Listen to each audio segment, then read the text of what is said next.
ये चैनल केवल मनोरंजन के लिए है। हम किसी भी तरह के अंधश्रद्धा को बढ़ावा नहीं देते।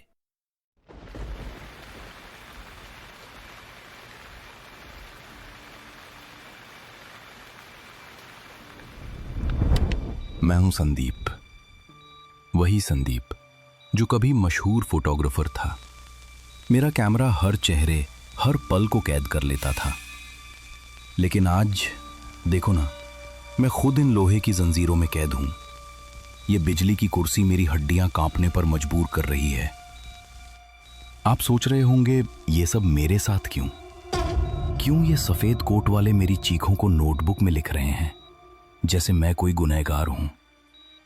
क्यों ये ठंडी सुइयां मेरी नसों को चीर रही हैं और मेरी आवाज बस गूंज बनकर रह गई है? ये सब मेरी एक गलती की सजा है। हमारी पुरखों की उस पुरानी हवेली में एक आईना था, और उसका राज, क्या तुम सचमुच वो राज जानना चाहते हो? तो सुनो। मैं संदीप, मेरा भी एक खुशहाल परिवार है, एक बीवी बच्चे के साथ, हमारी खानदानी हवेली का आखिरी वारिस। कोई कहता है ये श्राप है, कोई कहता है जिंदगी का आखिरी मौका। मैं तो बस उस पुरानी हवेली को बेचने अपने गांव लौटा था। मैं एक फोटोग्राफर हूं। मैं सोचा आखिरी बार इस हवेली की यादों को अपने कैमरे में कैद कर लूं। रात के 10 बज चुके थे। बारिश की बूंदें जोर जोर से टपक रही थीं और आसमान गरज रहा था, जैसे कोई चेतावनी दे रहा हो। हवेली के दरवाजे तक पहुंचा तो सन्नाटा। न इंसान, न जानवर, न चमगादड़ की फड़फड़ाहट, न सांप की सिसकार, न बिच्छू की रेंगने की आहट। यहां तक कि परिंदों के घोंसले भी गायब। हर कमरे में बस एक ठंडा भारी सन्नाटा। बाहर बादल चीख रहे थे, पर हवेली के भीतर जैसे समय रुक गया हो। अरे संदीप, तू भी ना। डरने की क्या बात, बस पुरानी हवेली है, कुछ तस्वीरें ले और निकल ले। मैंने कैमरा निकाला। दीवारों की नक्काशी, धूल से सनी छत, टूटी फूटी खिड़कियां, सब कुछ कैमरे में कैद करने लगा।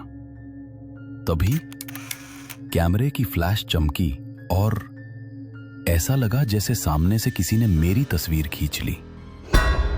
मेरे रोंगटे खड़े हो गए। कौन है वहां? टॉर्च की रोशनी अंधेरे में डाली। कुछ नहीं, बस कोने में धूल से ढका एक पुराना आईना। उसकी सतह पर मेरी फ्लैश की रोशनी चमकी थी, उसी का रिफ्लेक्शन आ रहा था। बस ये शीशा? इतना डर गया मैं? संदीप, तू भी ना। आईना भारी लग रहा था, पर जब उठाया तो हैरान कर देने वाला हल्का, जैसे कोई खोखला शीशा हो। मैं उसे उठाकर दरवाजे की ओर बढ़ा, लेकिन हर कदम के साथ मेरे पैर भारी होते जा रहे थे। तभी पीछे से एक जोरदार धड़ाम, जैसे कोई भारी चीज जमीन पर गिरी हो। ये क्या था? मैं जल्दी जल्दी गाड़ी तक पहुंचा। आईना डिक्की में रखा तो जैसे कोई बोझ हटा। सांस में सुकून आया। लेकिन जैसे ही गाड़ी स्टार्ट की और होटल की ओर निकल पड़ा। गाड़ी को होटल की पार्किंग में रोका। रात का सन्नाटा, सिर्फ बारिश की हल्की सी बूंदें। मैंने डिक्की खोली और उस आईने को बाहर निकाला। उसका ठंडा शीशा मेरे हाथों में जैसे सांस ले रहा हो। तभी गाड़ी के तीनों दरवाजे अपने आप खुल गए। फिर धीरे धीरे वो अपने आप बंद हुए। लेकिन मैंने तो बटन दबाया ही नहीं। फिर भी गाड़ी कैसे लॉक हो गई? अरे ये क्या था? शायद गाड़ी का सिस्टम खराब हो गया। हाँ, बस यही बात है, टेक्नोलॉजी की गड़बड़ी। कुछ और तो हो ही नहीं सकता। लेकिन मेरे दिल में एक ठंडक सी दौड़ रही थी। मैंने आईना उठाया और लिफ्ट की ओर बढ़ा। लिफ्ट का बटन दबाया, दरवाजा खुला, मैं अंदर घुसा। जैसे ही लिफ्ट ऊपर जाने लगी, एक अजीब सी ठंडक मेरे चारों ओर फैलने लगी। मेरी सांसें भारी हो रही थीं। मुझे लगा मैं अकेला नहीं हूं। संदीप, तू पागल हो रहा है। ये बस थकान है, रात का वहम है। ये सब नॉर्मल है। लेकिन मेरे हाथ कांप रहे थे। जिंदगी में पहली बार मैंने ऊपर वाले का नाम लिया। हे भगवान, बस मुझे मेरे कमरे तक पहुंचा दे। लिफ्ट रुकी, मैं बाहर निकला, पर मेरे पीछे एक हल्की सी आहट, जैसे कोई मेरे साथ साथ चल रहा हो। मैंने पीछे मुड़कर नहीं देखा। ये मेरा इलाका है। जो भी हो तुम, चले जाओ, वरना दिक्कत होगी। मैंने दरवाजा खोला और अंदर कदम रखा। लेकिन जैसे ही मैंने आईना दीवार के पास रखा, कमरे की बत्ती टिमटिमाई और बुझ गई। ये क्या हो रहा है? ये नॉर्मल नहीं है। लेकिन शायद बस थका हुआ हूं, सो जाता हूं, सब ठीक हो जाएगा। और बिस्तर पर गिर पड़ा।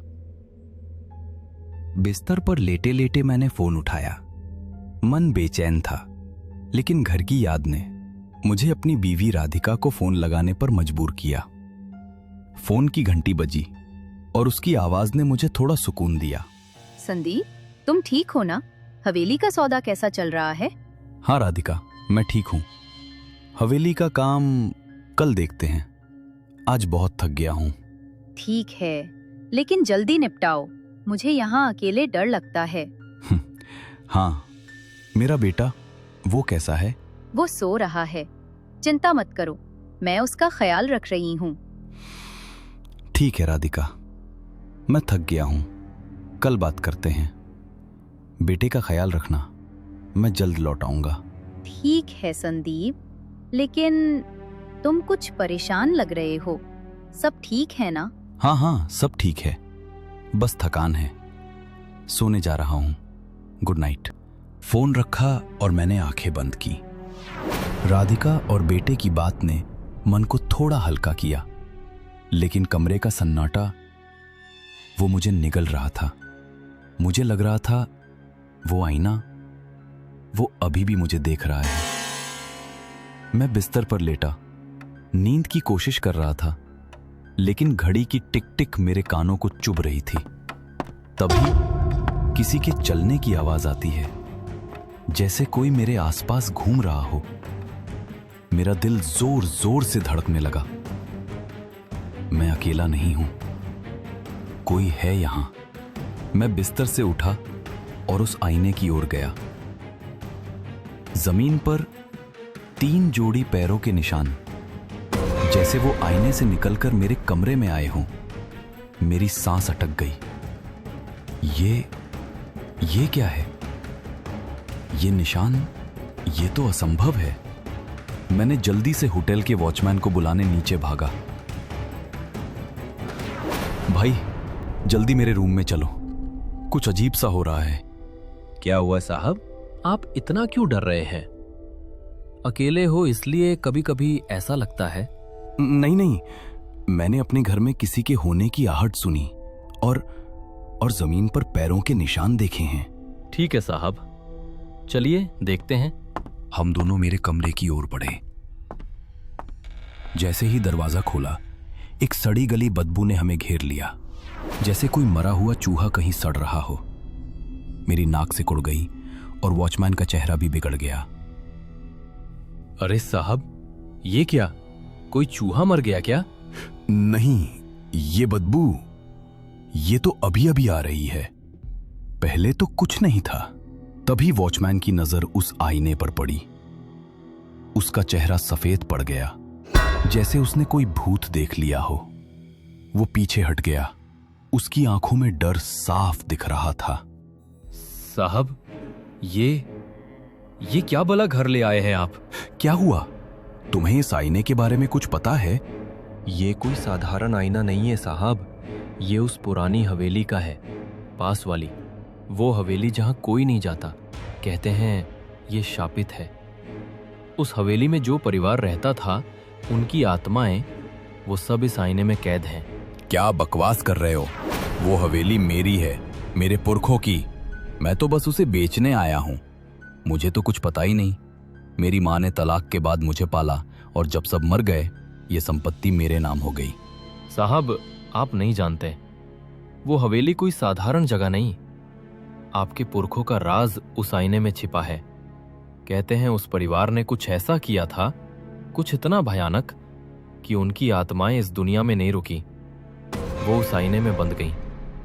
ये आईना बस एक शीशा नहीं, बल्कि एक अंधेरी दुनिया का द्वार है। ये सब बकवास है। कोई आत्माएं, कोई द्वार।